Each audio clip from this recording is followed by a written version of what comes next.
Hi, my name is Steve Garland, head wrestling coach at the University of Virginia, and this is my weekly newsletter for Virginia Wrestling for Tuesday, October 1st.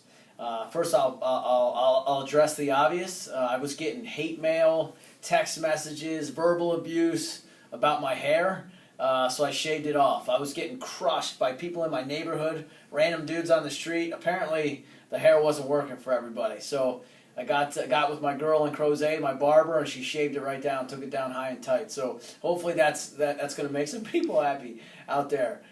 Secondly, I want to apologize. Last week I rewatched my video, and you could just see the fatigue in my face. Much better week, from in terms of sleep and rest, in terms of the guys, and just a lot of good positive stuff going on. We right now are in the middle of getting down for weight certifications for the NCAA. That's this paperwork right here. It's everybody in the country sort of getting down to the grind there, and we're trying to get all our guys down to their target weight classes and do it the right way.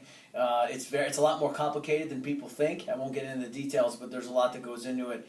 And urine analysis, body fat, lowest allowable weight, lowest allowable date. The first date you can get down to weight. There's a lot of things that go into it. So we're going to be focused on that the next week and a half, finishing up preseason with our annual mountain run that we do that we just absolutely love. And then we start October 10th, wrestling room, full throttle practice. And man, are we excited about that. Our guys, I won't say name names, but they've been like, Coach, as much as preseason's done great to our bodies, we look good, we feel good, we're strong, we've cut off body fat, we've added muscle, we're doing all these things.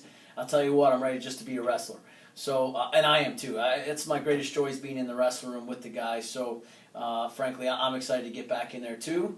And we got a lot to work on. We got a long way to go in a short amount of time. And we wrestle our first quad, which is West Virginia, Anderson, and Gardner Webb the first weekend in November. So it'll be here before you know it. Our guys right now are getting tighter and closer knit. They're sort of insulating themselves right now. We're at that point in the season where it's time to cut out everything. It should have been being done over the last couple months, but really now is the time to focus in anything that could potentially impede your progress towards your end goals needs to be out of your life. So that's the phase we're at now. I've been trying to leave everybody with some mantra that we've been using each week. Last week I kind of went over the no retreat, no reserve, no regrets. I've been talking to a lot about the guys about deserves, got nothing to do with it. My last Friday speech was be a giver, not a taker.